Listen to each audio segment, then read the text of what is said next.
வெண்முரசு. வெண்முகில் நகரம் 65. பகுதி 13. பகடையின் எண்கள் 6. வாசிப்பது சந்தீப். காலையில் ஏவலனின் மெல்லிய ஓசை கேட்டு பூரிசிரவஸ் விழித்துக் கொண்டான். அவன் வாழ்த்துக்களை சொல்லிவிட்டு தலை வணங்கிய போது மதுர நாட்டில் இருப்பதை உணர்ந்தான். தலை கல்லால் ஆனது போலிருந்தது. எழுந்தபின் மீண்டும் அமர்ந்து சில கணங்கள் கண்களை மூடி குருதிச் சுழிப்பை நோக்கிக் கொண்டிருந்தான். கீழே விழுந்து கொண்டிருப்பதைப் போலவும் வானில் தொங்கி ஆடிக்கொண்டிருப்பது போலவும் தோன்றியது. முந்தைய நாளிரவு வந்து படுத்தபோது அறை முழுக்க நீராட்டறைக்குள் இருப்பது போல நீராவி நிறைந்திருந்தது. கணப்புக்குள் இருந்த கனல் துண்டுகளின் ஒளியில் நீராவியை நோக்கியபடி படுத்திருந்தான். மூச்சுத் திணறுவது போல தோன்றியதனால் காற்றை இழுத்து இழுத்து நெஞ்சை நிரப்பிக் கொண்டான். பின்னர் மெல்ல விழியடங்கி அகம் மயங்கிய போது கீழே விழுந்து கொண்டிருப்பது போன்ற கனவு வந்து திகைத்து எழுந்தமர்ந்தான். நீர் அருந்திவிட்டு மீண்டும் படுத்தான். மீண்டும் கீழே விழும் கனவு. மாளிகைகள் மரத்தின்மேல் அமைந்திருப்பதனால்தான் அக்கனவு வருகிறதா? விழித்து மேற்கூரையை நோக்கியபடி படுத்திருந்தான். நீராவி செம்புகை போல கூரைக்குக் கீழே பரவி மறுபக்கம் இறங்கிக் கொண்டிருந்தது. தேவிகையின் நினைவு வந்தது. அவளை துவாரகைக்குத்தான் பீமன் கொண்டு சென்றதாக சொன்னார்கள். பாண்டவர்களும் குந்தியும் முன்னரே துவாரகைக்குச் சென்று காத்திருந்தனர். திருப்பதி மட்டும் காம்பிலியத்திலேயே தங்கிவிட்டாள். பிறந்த நகர் நீங்கி அவள் கால்பதிவது புகுந்த நகராகவே இருக்க வேண்டும் என நிமித்திகர் சொன்னார்கள். தேவகியை தருமன் மணக்க வேண்டுமென குந்தி ஆணையிட்டதாகவும் துவாரகையின் மணிவண்ணன் ஆலயத்தின் முன்னால் நிகழ்ந்த மணச்சடங்கில் அவளுக்கு தருமன் மாலையிட்டதாகவும் ஒற்றர் செய்தி வந்தது. கவர்ந்து கொண்டுவரப்பட்ட பெண்ணுக்கு தந்தை கைப்பிடித்துக் கொடுக்க வேண்டிய தேவையில்லை. அவளுக்கு மூதாதையராகவும் கந்தர்வர்களே அமைவார்கள். மணிவண்ணன் ஆலயத்தின் முகப்பிலிருந்த அணிமண்டபத்தை 108 கந்தர்வர்கள் அலங்கரித்தனர். அங்கே மணம் நிகழட்டுமென யாதவன் சொன்னான். யாதவ மூத்தாரும் நகர் பெருமக்களும் சூழ மணம் நிகழ்ந்தது. பின்னர் நகர் முழுக்க விருந்துண்டு களியாடியது. இரவு முழுக்க அனைவருக்கும் வணிகர்களே ஊனும் மீனும் மதுவும் அளித்தனர். தேவிகைக்கும் அவனுக்குமான உளத்தொடர்பை பாண்டவர்கள் அறிவார்களா? அவளுக்கு அவன் சொல்லளித்ததை சிபிநாட்டு குலப்பாடகர்கள் சந்தைகளில் பாடுவதுண்டு என்றனர் ஒற்றர். அஸ்தனபுரிக்கு மேலும் திறன் வாய்ந்த ஒற்றர்கள் இருப்பார்கள். அவள் உள்ளத்தை அவள் தந்தையும் தாயும் குலமும் நாடும் பொருட்டாக கருதவில்லை. க்ஷத்திரியர்களுக்கு அது நாற்களத்தின் எளிய காய் மட்டுமே.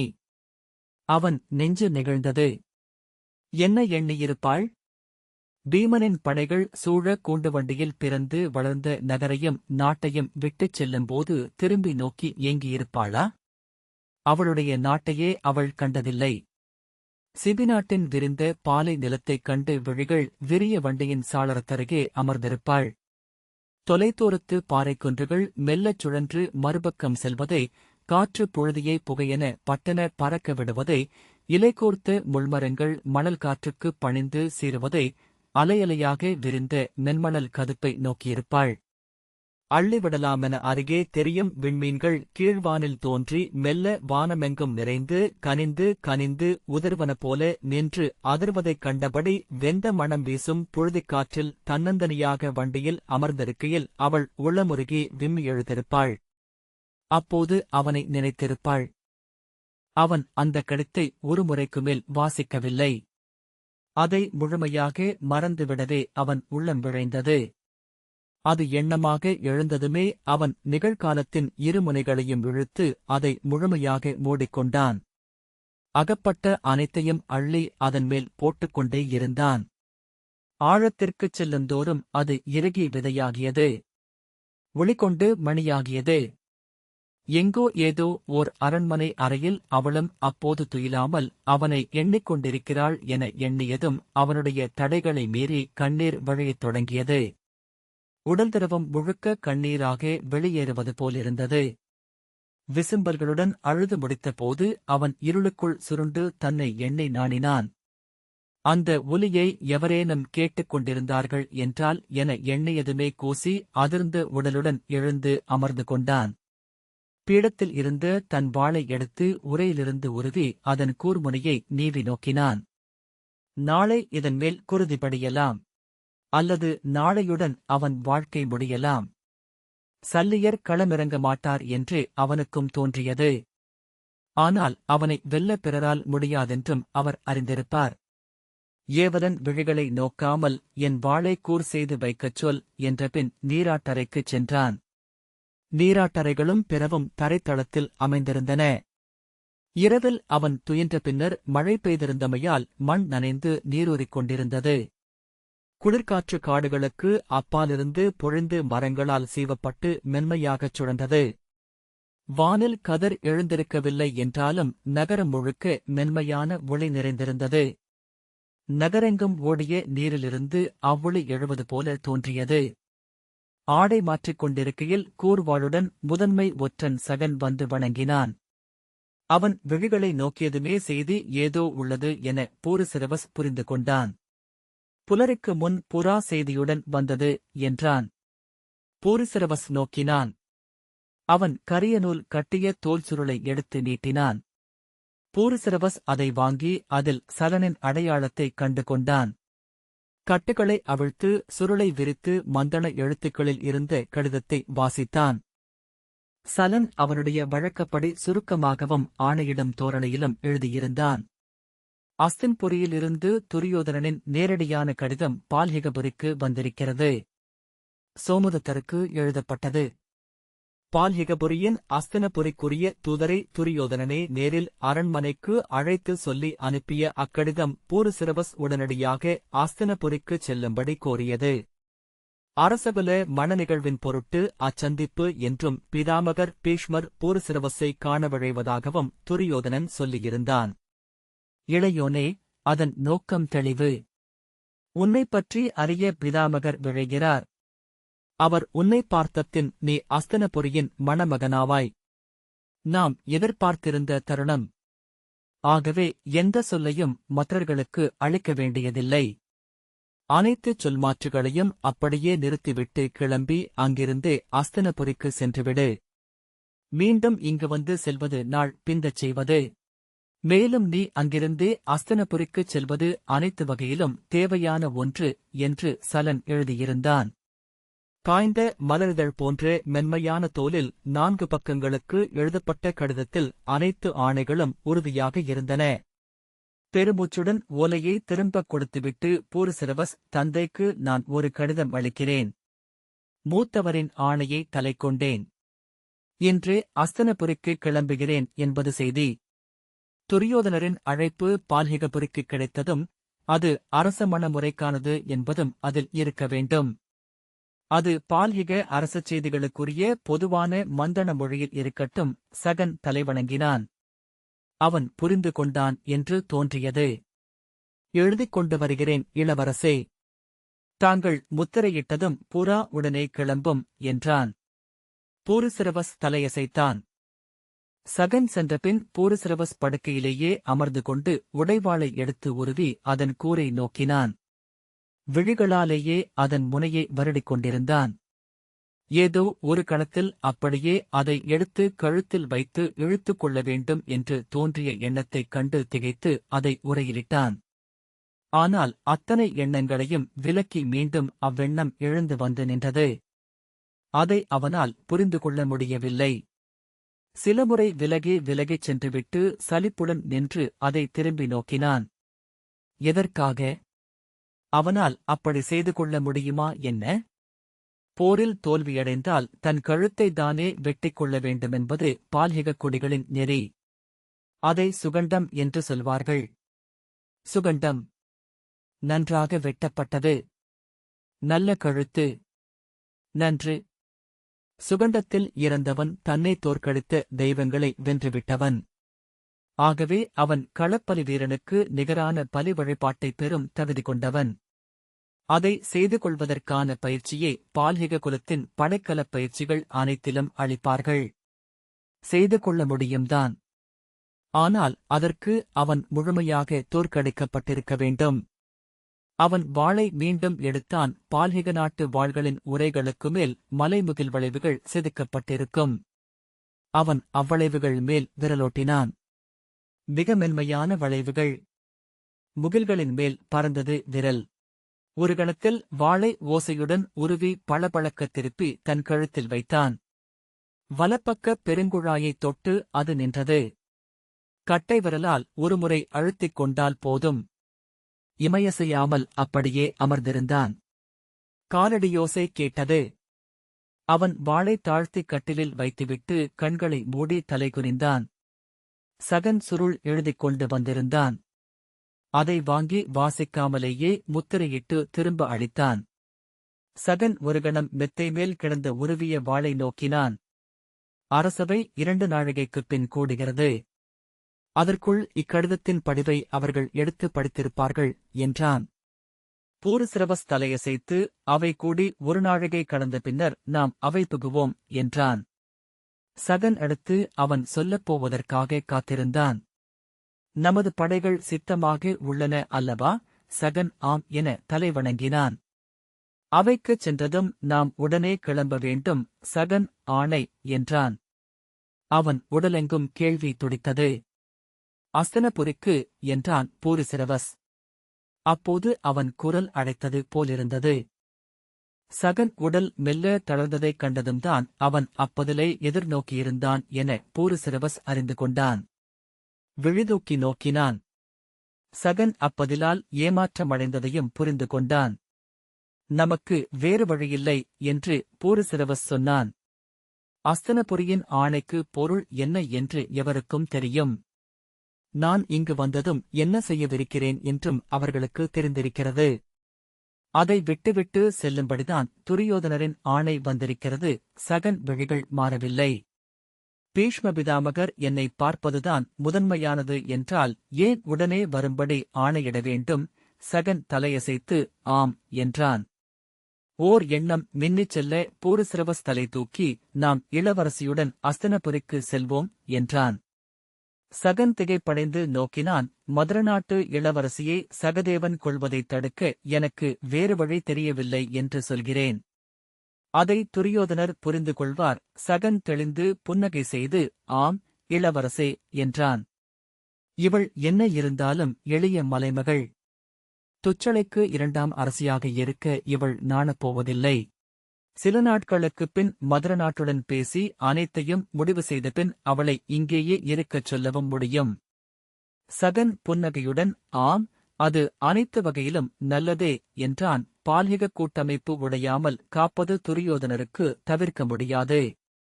அதைக் காக்க வேண்டுமென்றால் சகதேவன் விஜயை மணப்பது தடுக்கப்பட்டாக வேண்டும் என்று மீண்டும் பூரிசிரவஸ் சொன்னான். அதை தனக்குத்தானே சொல்லிக் கொள்கிறோம் என்று எண்ணிக்கொண்டான். மேலும் சொல்ல எழுந்த உள்ளத்தை கட்டுப்படுத்திக் கொண்டு அவை புகும்போது என்னருகே நீர் நின்றிருக்க வேண்டும். உம்மிடமும் வாள் இருக்கட்டும் என்றான். சகன் தலைவணங்கினான். சகன் செல்லும்போது பின்னாலிருந்து அழைத்து இந்த வாளும் உம்முடன் இருக்கட்டும் என்றான். சகன் நிமிர்ந்து நோக்க நான் வாளுடன் செல்வது அவர்களுக்கு வேறு வகையில் பொருள் அளிக்கக்கூடும் என்றான். சகன் ஆம் என்றபின் வாளை வாங்கிக் கொண்டு நடந்தான். அவன் செல்வதையே சில கணங்கள் நோக்கி நின்றபின் பூரிசிரவஸ் சாளரத்தருகே சென்று கீழே விரிந்த நகரத்தை நோக்கிக் கொண்டிருந்தான். பசுமையாலான நகரம். அப்பால் அசிக்னியில் படகுகள் வெண்பாய்கள் இளவெயிலில் ஒளிவிட மெல்ல சென்று கொண்டிருந்தன. நகரெங்கும் இருந்து மக்களின் ஒலி எழுந்து கொண்டிருந்தது. இளவெயிலில் மின்னியபடி சில செங்கழுகுகள் நகருக்கு மேல் வட்டமிட்டன. அவற்றை நோக்கி நின்றபோது மெல்ல அவன் உள்ளம் அமைதி கொண்டது. சகன் வந்து வணங்கியபோது பூரிசிரவஸ் ஒரு சொல் பேசாமல் கூடவே சென்றான். அவை புகுந்தபோதே அனைவர் முகங்களிலும் இருந்த மாறுபாட்டைக் கண்டு கொண்டான். சுதீரர் வந்து வணங்கி தங்களுக்காக அவை காத்திருக்கிறது பால்ஹிகரே என்றார்.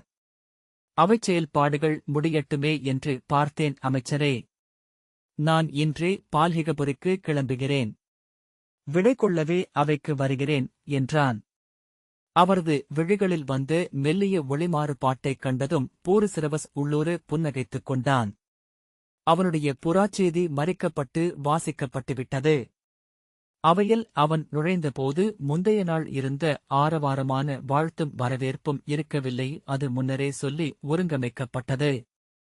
அதனுள் ஒரு மெல்லிய கேலி இருந்தது. இப்போதிருப்பது திகைப்பும் குழப்பமும். பூரிசிரவஸ் சல்லியருக்கு தலைவணங்கி வாழ்த்துரைத்தான். அவர் முகமனும் வாழ்த்தும் சொன்னார்.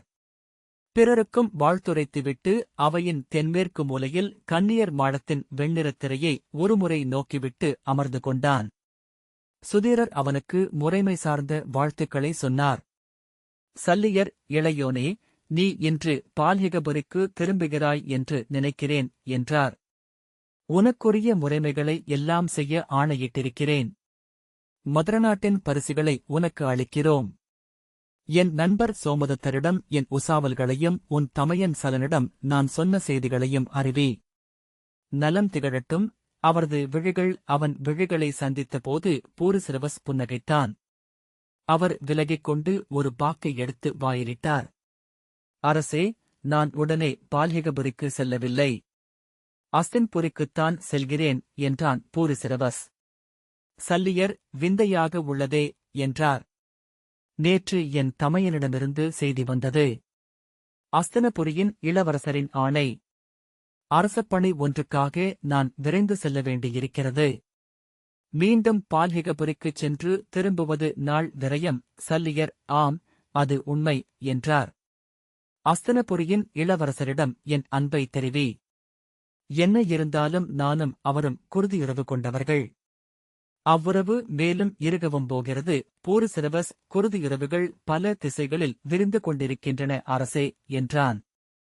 சல்லியர் மீசையை நீவியபடி விழுசுருங்க நோக்கி, ஆம், அது தெய்வங்களின் பகடை என்றார். அவை மெல்ல நெகிழ்ந்தது. அந்த ஒலியை அவன் கேட்டாலும் தலை திருப்பவில்லை. அவர்கள் காலையிலேயே கேட்டிருந்த செய்தியை உறுதி செய்து கொண்டு விட்டார்கள். மேலும் ஒரு சொல் வழியாக ஒரடி முன்னகரலாமா என பூரிசிரவஸ் எண்ணினான். எப்படியாவது துச்சளை என்ற சொல்லை அங்கே உச்சரிக்கலாமா? எண்ணுவதற்குள் சொல்லத் தொடங்கிவிட்டான். இளவரசர் துரியோதனர் பதவி ஏற்கும்போது தார்த்தராஷ்டிரர் அனைவரும் உடனிருக்க வேண்டுமென்பது காந்தாரியன்னையின் ஆணை. 100 ஒரே தங்கை இளவரசி துச்சளை. அவளை மணம் புரிந்து மறுநாடு அனுப்புவதில் அவர்களுக்கு விருப்பமில்லை. அவர்கள் அனைவரின் விழிகளும் அவனை நோக்கி விரித்திருந்தன. அச்சொற்கள் பொருத்தமின்றி ஒலிக்கின்றன என்று உணர்ந்தான். அவற்றை எப்படி மையப்பேச்சுடன் இணைப்பது என்று புரியவில்லை. இளவரசர் துரியோதனருக்கும் மண நிகழ்வு ஒருங்கு செய்யப்படுகிறது. அது குறித்த பேச்சுக்களில் சொல் கேட்டு துணை நிற்கும் ஒருவனுக்காக அவர் என்னை நாடுகிறார். பால்ஹிகர்களை இறுதிவரை நம்ப முடியுமென அவர் அறிவார். அடுத்த பிடி கிடைத்ததும் அவன் தெளிவடைந்தான். மேலும் இன்று குருகுலத்தின் முதல் பிதாமகர் எந்தை பால்ஹிகர்தான். அவர் எந்த மலையில் இருக்கிறார் என நானே அறிவேன். பால்ஹிக பிதாமகரின் நற்சொல் இன்றி மண நிகழ்வுகளை செய்ய அஸ்தினபுரியின் குடிகள் விரும்ப மாட்டார்கள். அவன் அகம் உவகையால் எழுந்தது. மிகச்சரியான இடம் என நினைத்துக் கொண்டவனாக இன்று அஸ்தினபுரியின் இளவரசர்களில் பிரதீபரின் நேரடிக் குருதி என்பது இளவரசர் துரியோதனரே. இன்னொரு கிளைக்குருதி பால்ஹிகருடையது. சந்தனுவின் பெயர்மைந்தரான திருதராஷ்டிரர் பால்ஹிகரை அழைத்து வந்து அஸ்தினபுரியில் நிறுத்த விரும்பியிருக்கலாம். அதன் வழியாக எவர் உண்மையான கொடிவழி என்பதும் நிறுவப்படுகிறதல்லவா என்றான். சல்லியர் புன்னகை செய்தார். அவனுடைய விளையாட்டை அவர் நன்கு புரிந்து கொண்டதற்கு அடையாளமாக இன்னொரு பாக்கை வாங்கி வாயிலிட்டபடி, ஆம், பால்ஹிகரைத் தேடவே உன்னை வரச் சொல்லியிருப்பார்கள். அவர்களிடம் சொல், பால்ஹிகர் மத்ரபுரிக்கும் முதற்பிதாமகர் என்று என்றபின் அஸ்தினபுரிக்கு நீ செல்வதற்கான அனைத்து ஒருக்கங்களும் நிகழட்டும். உனக்கு அனைத்து நலன்களும் கைகூடட்டும் என்று வாழ்த்தினார். பூரிசிரவஸ் தலைவணங்கி திரும்பி அவையை நோக்கினான். அவர்கள் அவனை நோக்கிக் கொண்டிருந்தனர். அவன் இறுதியாக ஏதோ ஒன்றை சொல்லிவிட்டு செல்வான் என்பது போல. எவருக்கும் விஜயை அவன் சந்தித்தது தெரியவில்லை என்பது தெளிவாக இருந்தது. அரசே, என் சொல் பிழை எனில் பொறுத்தருள்க. செல்வதற்கு முன் தங்களிடமும் தங்கள் இளையவர் தீதிமானரிடமும் ஒரு சொல் சொல்ல வேண்டியிருக்கிறது. அவையில் இருந்து மூச்சொலியையே கேட்க முடிந்தது. தீதிமானரின் பெயர் சேர்க்கப்பட்டதை அவையில் அனைவருமே கண்டுவிட்டனர். சொல் என்றார் சல்லியர். சென்ற முறை தாங்களும் இளையோரும் இளவரசியுடன் பால்ஹிகபுரிக்கு வந்தபோது நான் அவரை தனியாக சந்தித்தேன். அப்போது நான் அவருக்கு மணச்சொல் அளிக்க நேர்ந்தது. அவை முழுக்க எழுந்த கலைந்த குரல்களின் முழக்கத்தில் திதிமானரின் திகைப்பையும் அரசிகளின் பதற்றத்தையும் பார்த்தபடி பூரிசிரவஸ் நின்றான். தன் முகத்தை உணர்ச்சிகளற்றதாக வைத்துக் கொள்ள பற்களை கிட்டித்துக் கொண்டான். சொல் என இடுங்கிய கண்களுடன் சல்லியர் சொன்னார். அப்போதுதான் பூரிசிரவஸ் ஒன்றை உணர்ந்தான். திதிமானர் முகத்திலும் உடலமைப்பிலும் பீதர் குலத்தவர் போலிருந்தார். சல்லியர் கரிய நெடிய உடலும் நீண்ட கரங்களும் கூரிய மூக்கும் கொண்டிருந்தார். வேறு எங்கோ அவரை பார்த்திருப்பதாக தோன்றிக் கொண்டே இருந்தது. நான் இந்த அவையில் பால்ஹிக குலமுறைப்படி இளவரசிக்கு நானளித்து மணச்சொல்லை நிறைவேற்ற ஒப்புதல் கோருகிறேன். சல்லியர் மீசையை வருடியபடி அவனையே நோக்கிக் கொண்டிருந்தார். அவரது விழிகள் இல்லை என்றானது போலிருந்தது. இளவரசியை கைப்பற்றி அழைத்துக் கொண்டு இந்த அவை நீங்கவிருக்கிறேன். குலமூத்தார் பால்ஹிக வழக்கமென்ன என்பதை சொல்லலாம். ருக்மாங்கதன் எழுந்து அதை நீர் சொன்னால் போதாது பால்ஹிகரே. எங்கள் இளையோள் சொல்ல வேண்டும். இந்த அவை வந்து அவள் சொல்லட்டும் என்றான். திரைக்குப் பின் இருந்து உரத்த குரலில் விஜயை, நான் இளவரசரின் சொல் பெற்றது உண்மை. இந்த அவை முன்பு அதை ஆணையிடுகிறேன் என்றாள்.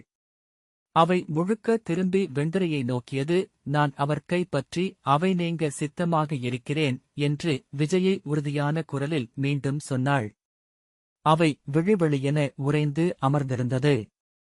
திரைக்கு அப்பால் வளையல் ஒலித்த ஓசை அனைவருக்கும் கேட்டது. அரசி திதிமானின் கைகளை மெல்லத் தொட அவர் திரும்பி புருவத்தால் அவளை அடக்கினார். முதியவரான பால்ஹிக குடித்தலைவர் எழுந்து, இளவரசே, நாசிக குலத்தின் தலைவனாகிய நானே இங்குள்ள பால்ஹிக குடிமூத்தாரில் முதியவன். பால்ஹிக முறைமையை நீரும் அறிவீர். இங்குள்ள குடிகளில் முதன்மை வீரனை நீர் போரில் வெல்ல வேண்டும். போர் நிகழும் இடத்தையும் படைக்கலத்தையும் அவனை முடிவு செய்வான். அவனை வெல்ல முடிந்தால் நீர் எங்கள் குலமகளை கொண்டு செல்ல முடியும் என்றார். உங்கள் குடிகளில் போர் அறிந்த இளையோர் பலர் இருப்பார்கள் என நினைக்கிறேன். எனக்கிணையான இளவல் ஒருவனை தெரிவு செய்யுங்கள் என்றான் பூரிசிரவஸ். உடனே திரும்பி சல்லியர் விழிகளை நோக்கினான். அவர் ஏதோ சொல்ல வருவதற்குள் முதியவர், இளைய பால்ஹிகர் வாழ்வீரர் என்று அறிந்திருக்கிறேன். வாட்களை தேர்ந்த வீரர் எம்மிடமும் உண்டு. நினைவு கொள்க, இருவர் போரென்பது இறப்பு வரை என்ற பின் திரும்பி அவையை நோக்கி, வாழேந்தப் போவது யார் என்றார். அவை முழுக்க அசைவுகள் ஓடின. முதியவர் திரும்பி நோக்க பின்னிரையிலிருந்து ஒருவன் எழுந்தான். உடனே 7-8 பேர் எழுந்தனர். ருக்மர்தனும் எழுந்தான். சகன் வாட்களுடன் பூரிசிரவஸ் அருகே வந்து நின்றான். சல்லியர், இளையோனே, இந்த அவையில் உள்ள அனைவருமே உன்னை வெல்லும் திறன் கொண்டவர்களே என்றார். ஆனால் உனது பெயர் பால்ஹிக குடியின் தொன்மையான மூதாதை ஒருவருடையது. அவர் எங்கே செல்லவிருக்கிறார் என்று பூரிசிரவஸ் சித்தத்தால் துழாவினான். தேடாதது சிக்குவது போல அவனுள் மின்னலென அது யாரென தெரிந்துவிட்டது. அக்கணமே அவன், அங்க நாட்டரசர் கர்ணன் ஒரு முறை என்னிடம் இதை சொன்னார் என்றான். சல்லியரின் உடல் அதிர்வதை மிக அண்மையிலென காண முடிந்தது. என்னை அவர் முதிய பால்ஹிகர் என்றே அழைப்பது வழக்கம். இதை அவர் சொன்னபோது அவர் முகமும் இப்படியே இருந்ததை நினைவு கூர்கிறேன். சல்லியர் தளர்ந்து மீண்டும் அரியணையில் அமர்ந்தார். நடுங்கும் கைகளை கோர்த்துக் கொண்டார். திரும்பி அவையிடம், என்னிடம் வாழ்கூர்ப்பவர் எவரென அவை அறிவிக்கட்டும் என்றான். ருக்மரதன், நாம் போர் புரிவோம் இளவரசே என்று தன் வாளை உருவி முன்னால் வந்தபோது சல்லியர் எழுந்தார். அத்தனை விரைவில் அவர் மீண்டு விடுவார் என பூரிசிரவஸ் எண்ணவில்லை. திகைப்புடன் திரும்பினான். இளவரசே, தாங்கள் என் மகளை அழைத்துக் கொண்டு அஸ்தினபுரிக்கா செல்லவிருக்கிறீர்கள் என்றார் சல்லியர். ஆம், சில நாட்கள் நான் அங்கிருக்க எண்ணுகிறேன். சல்லியர் அவனை கூர்ந்து நோக்கி 2 அடிகள் எடுத்து வைத்து, அவளை அழைத்துச் செல்ல அவள் முதற் தந்தையாக நான் ஒப்புதலளிக்கிறேன் என்றார். அவையெங்கும் எழுந்த ஒலியைக் கேட்டு தலை திருப்பாமல் என்ன நடக்கப் போகிறது என்று பூரிசிரவஸ் உள்ளம் கூர்ந்தான். அங்கே அவள் தங்கள் முதன்மை மனைவியாக அமர்வது சகலபுரிக்கு பெருமை சேர்ப்பதென்பதில் ஐயமில்லை என்றார் சல்லியர். தாங்கள் ஒரு சொல்லை மட்டும் இந்த அவைக்கு அளித்தால் போதும்.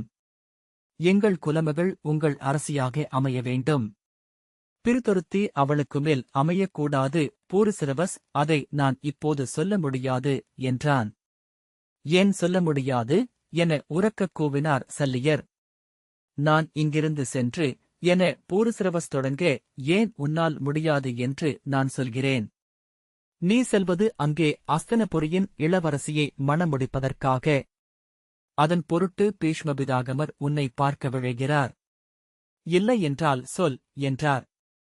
ஏதும் பேச முடியாமல் பூரிசிரவஸ் நின்றான். செல்லும்போது எங்கள் குலமகளை அவளுக்கு சேடியாக அழைத்துச் செல்ல எண்ணுகிறாய். அதற்கு ஒருபோதும் நான் ஒப்பமாட்டேன். இதோ பால்ஹிக குடிகளின் பெருஞ்சபை உள்ளது. இவர்கள் சொல்லட்டும்.